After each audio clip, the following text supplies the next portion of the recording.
Welcome back to Real Lounge Entertainment. As always, I'm Mike, and here we are continuing spooky season this October. And today, I'm going to give you a list of some of my favorite horror remakes of all time. Now, when making this list, I only chose movies that I have seen the original for and the remake. And also, I'm not necessarily saying that I think the remake is better than the original. I just think the remake was great. Maybe it took it in a different way. Maybe it just updated it for modern audiences. Anyway, we're just going to go through and talk about some of the ones I like the best. This is no particular order. This is not a ranking, but I will say some of them that are considered the best through like the horror crowd and just you guys at home. Usually there's a couple that like make the top of the list. And before we get into it, just some reminder, please give us a like, a subscribe, and let us know in the comments, what is your favorite horror remake? Now, before I start mentioning mine, I'm going to give us a couple honorable mentions. The Fly from the 1980s, lots of people love that movie. It's not really my cup of tea, and I actually grew up watching the original Vincent Price one, so I actually like the original a lot more.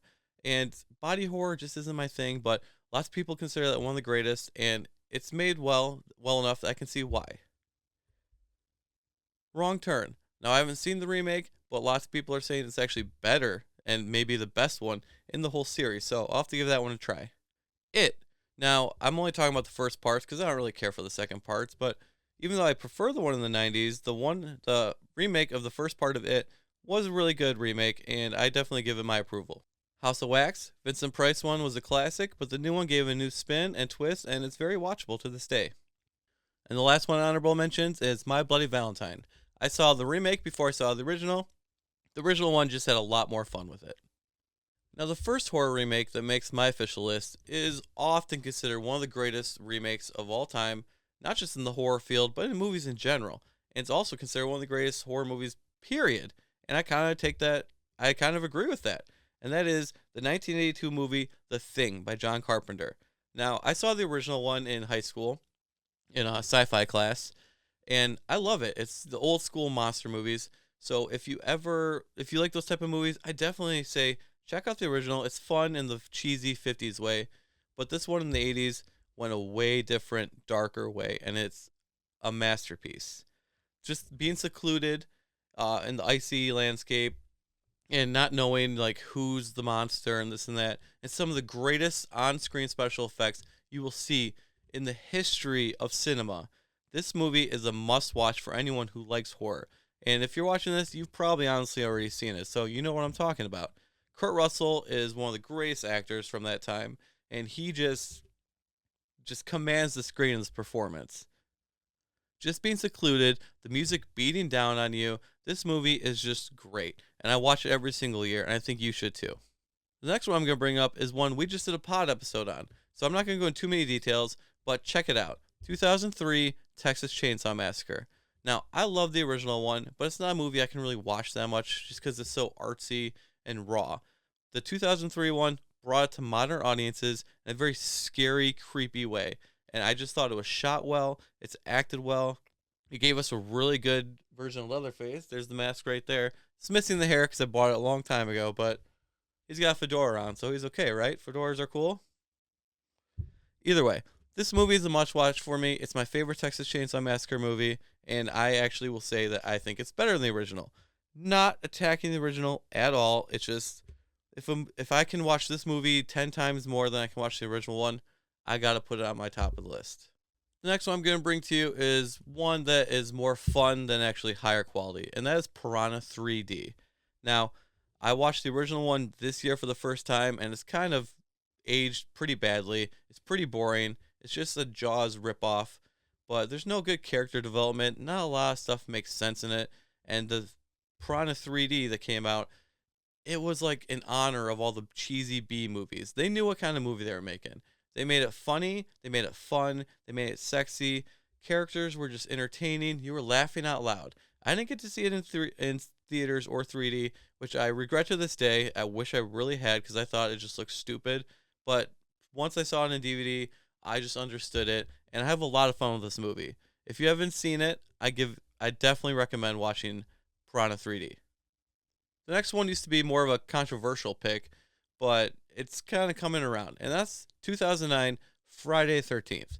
Yes, you've heard me talk about it a few times on this channel already if you watch any of our old episodes, but I like this one better than any other Friday the 13th in the franchise.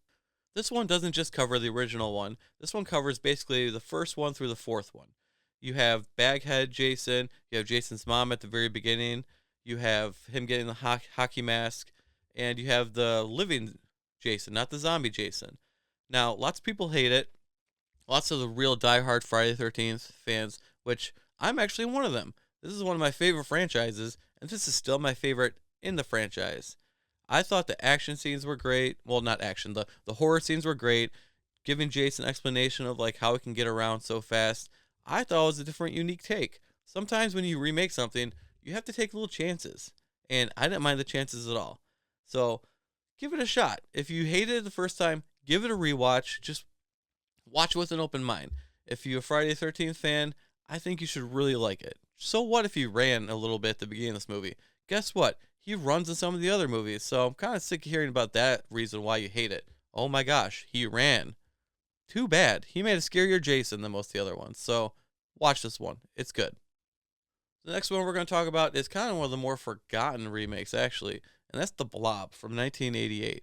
Now, the original one from 1958 is a lot of fun. In fact, me and my family just went saw Hocus Pocus in theaters at the local theater, and they showed the old trailer for it, and the audience was just cracking up at how corny it was. And I can just see, like, maybe taking my kids to see that one day and just enjoying it and laughing at it for what it is. But in 1980s, no, we didn't have little corny horror movies. This is like The Thing. They went hardcore on the grotesqueness of this.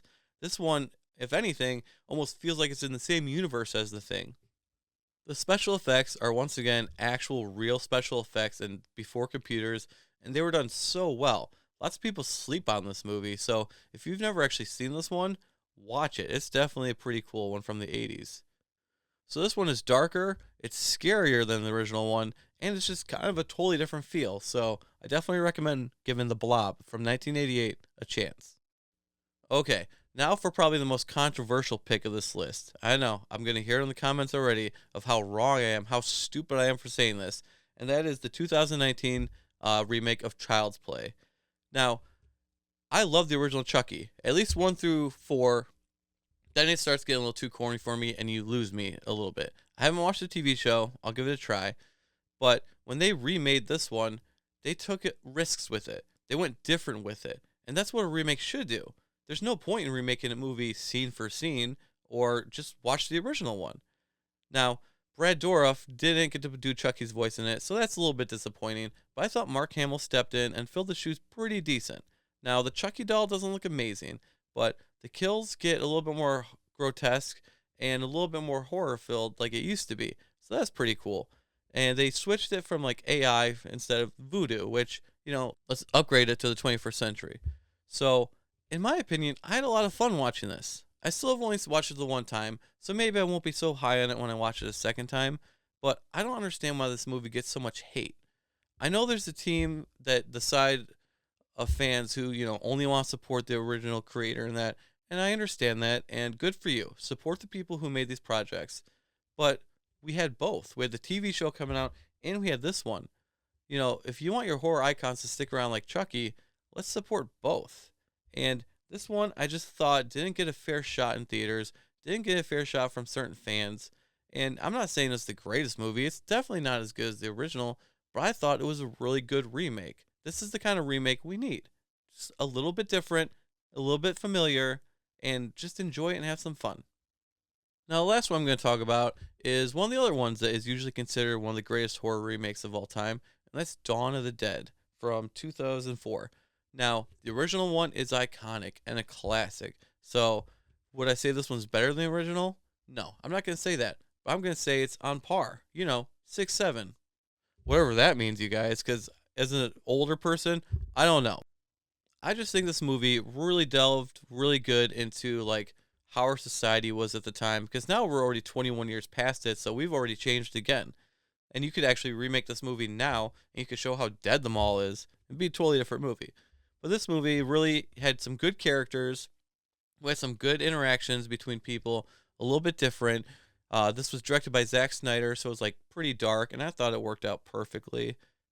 The zombies were cool and realistic, and you like these characters, you follow them, and even though there's kind of like a twist at the end, if you actually watch through the credits, or was it a special on the DVD? I don't even remember anymore. Where did they actually survive? They, because they all wanted to make it to the island, but we had this really cool, like decked out. I think it was a bus or a van or something like that, where they like armored it, had chainsaws and weapons and propane tanks that they blew up. Just really cool action horror stuff, and still to this day is one of the better horror remakes you'll ever see. So definitely check that one out. Okay, that'll do it, guys. Sorry about my voice. I'm just coming over a cold, so it may have been a little cracky there. But thanks for watching this one. Let us know in the comments what are some of your favorite horror remakes of all time, and check us out in a day or two, and we're gonna do some of the worst horror remakes. So thanks for watching.